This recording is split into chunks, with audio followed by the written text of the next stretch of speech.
Are you serious? We finally made it. It is civic season, ladies and gentlemen. Civic season.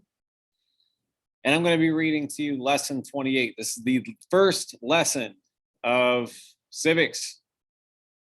Yes. And lesson 28 is a great one to start off with because if you're watching this video now, you just had geography. But if you are watching this video and I'm about to teach geography, just realize lesson 28 is either a good start off to civics because you're just now starting it, or you are about to go into geography. And yeah, because it's all about how the United States interacts with other countries. And again, this isn't the examples in this book or in this section of the book are not the only ones or the only ways that countries interact with each other. There's more, because if you've ever watched anime, you've interacted with other countries. If you've ever interacted with somebody online from another country, which you should only do if you know them, either way. So this is the beginning of lesson 6 or unit 6, lesson 28.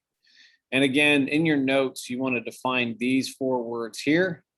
And I can go ahead and try to read this to you, but ultimately the lesson purpose doesn't matter. Just try to summarize it.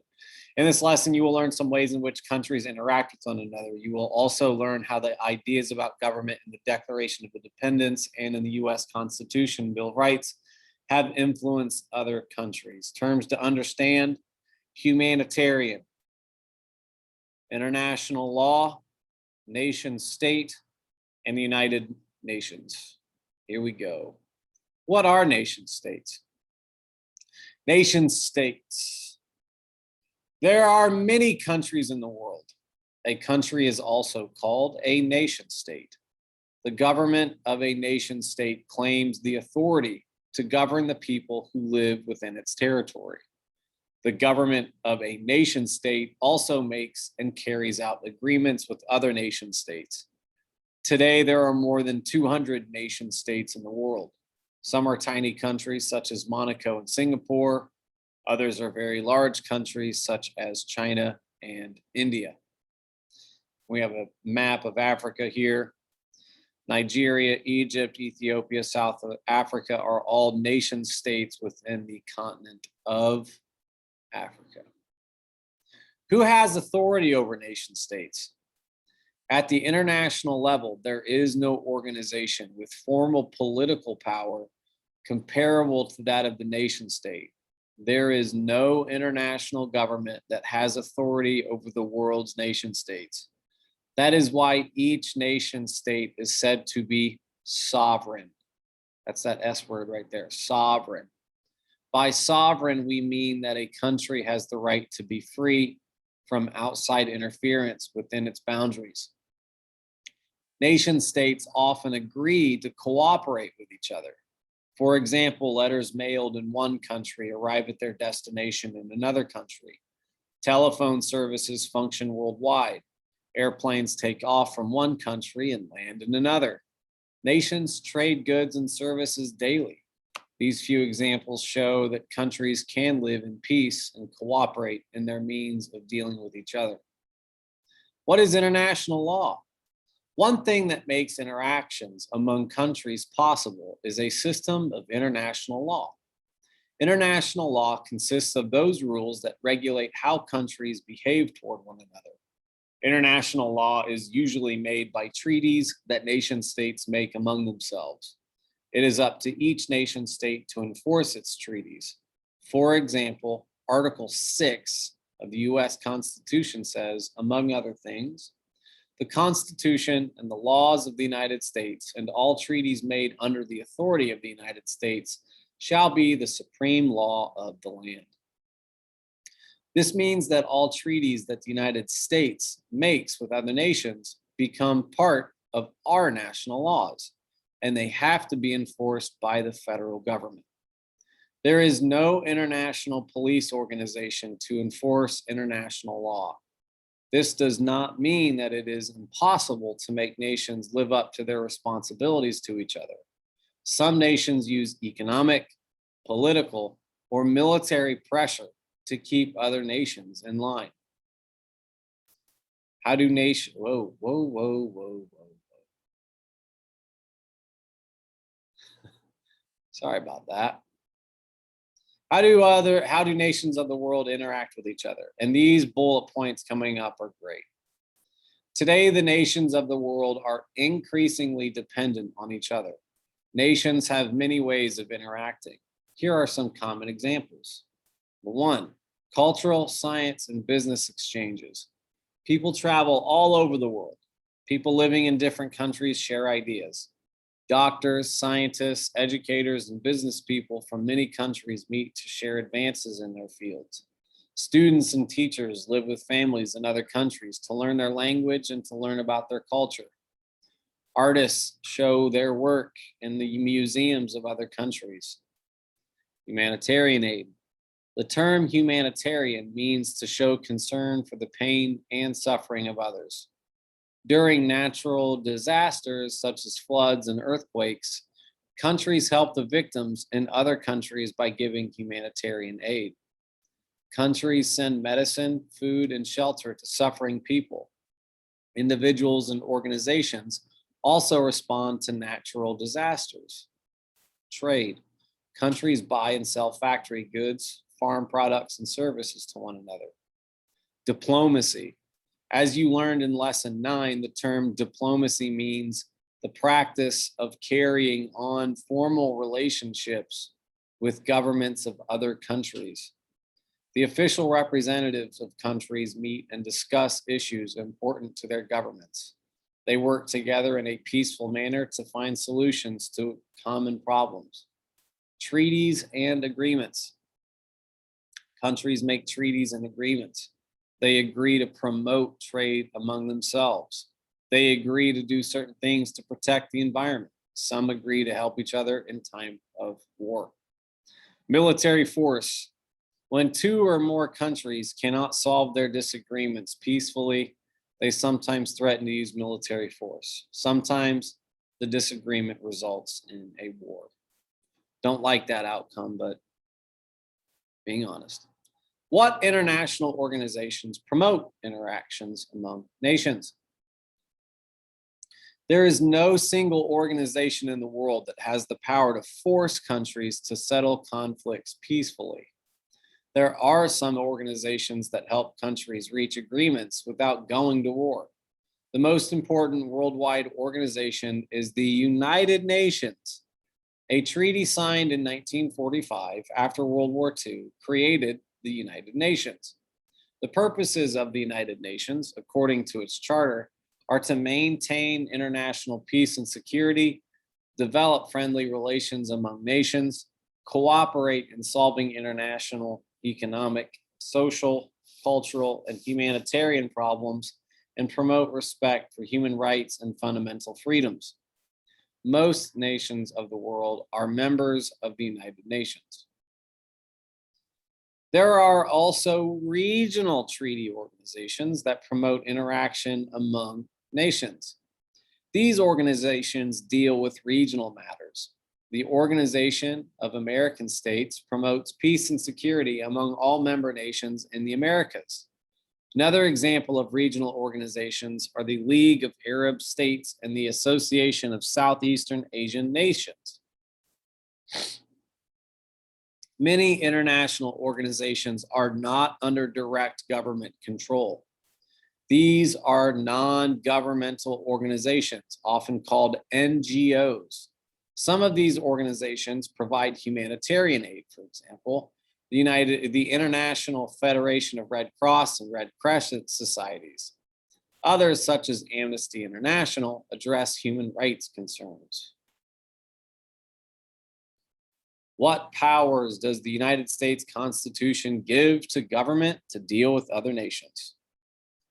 Ah, yes. Each branch of the United States government has certain powers that come from the Constitution.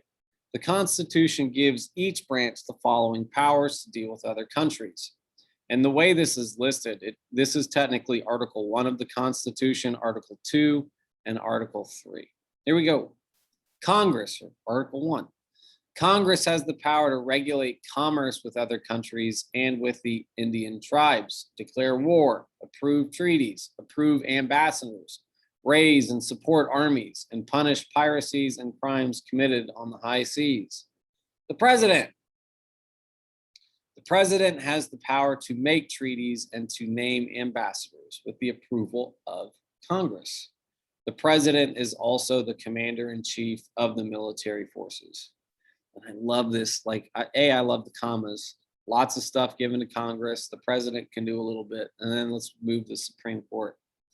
The U.S. Supreme Court has the power to hear all cases affecting ambassadors, cases in which the United States is a party, and cases involving a foreign state, its citizens, or subjects. How have other countries influenced the United States? Many of the ideas about government that you have studied started in other countries. The founders learned about government from studying the histories of ancient Greece and Rome. From the Greeks and Romans, they learned about republican government, civic virtue, and the common good. The European philosophers also had a great influence on the founders. The theories of Baron de Montesquieu of France influenced their thinking about the separation of powers. The writings of John Locke of Great Britain guided their thinking about natural rights. Colonial Americans also enjoyed the rights of Englishmen. Among these are the right to trial by jury, the right to be secure in one's home, and the right to express one's views about taxes through representatives in government. And that's actually pretty cool 3 paragraphs there. You always tend to forget about the history of our country when thinking about how other countries have influenced each other, or other countries influenced us. But one thing I don't like about that section is that it did not talk about our influence from other countries, like through culture now, through politics, what's going on in other countries. That does have an impact here, because if something awesome is happening in another country and Americans are like, yeah, let's all get together and do it like that in that country. Either way, how have the Declaration of Independence and the US Constitution and Bill of Rights influenced other countries? Ooh, I'm not yawning because this bores me. I'm yawning because I think you ever drink too much coffee and you get tired? No, probably not. Okay, how have the Declaration of Independence and the US Constitution and Bill of Rights influenced other countries? The United States has given many things to the world: advanced medical and industrial technology, and the personal computer, to name a few. The discoveries and inventions that we as a nation have shared with the world are important, but not as valuable or as lasting as the democratic ideals expressed in the Declaration of Independence and the US Constitution and Bill of Rights. Some of these democratic ideals are listed below. Number 1, power comes from the people, and the people are the ultimate source of the authority of their government. People in government are the servants of the people, not the masters of the people. All people are political equals. No person's vote counts more than another's. And with that being said, no person's vote counts less than another's. The people delegate their powers to their government. They consent to be governed only so long as those in power fulfill their responsibilities. They can take back those powers and change their government. Yes. Number 5, the purpose of government is to protect people's rights to life, liberty, and property, and to promote the common good. Number 6, a nation's constitution should be approved by the people and serve as a higher law that everyone must obey, including the people and those serving in their government. Number 7, a nation's constitution should include a list of the rights of the people. 7 ways. Love it. During the 19th and 20th centuries, the American ideal of self-government spread around the world. People from many countries read and studied the ideas in the Declaration of Independence and the US Constitution and Bill of Rights. These documents influenced other countries to adopt similar ideas about government. The American Revolution gave hope to many people in Europe and Latin America who wanted to promote democratic change in their own countries. The French Constitution of 1791 included many ideas from the United States. The Declaration of Independence and the US Constitution and Bill of Rights also inspired Latin American leaders. In more recent years, when students in the People's Republic of China demonstrated for more freedoms from their government, they carried copies of the Declaration of Independence. Yes, indeed. And the list goes on. I know in one class already we talked about Ho Chi Minh, who was the leader of the Viet Cong in the Vietnamese War, or our war against Vietnam. His Declaration of Independence, if you look it up, it reads kind of like ours. So with that being said, look, read lesson 28. Learn how other countries interact with each other. It's more than just war. Learn how other countries have influenced the United States. And more importantly, I cannot wait to teach you the impact of the Declaration of Independence, Constitution, Bill of Rights on us. But for right now, just know it's had an impact elsewhere. Either way, happy reading, and lessons 29 and 30 are next. Have a good one.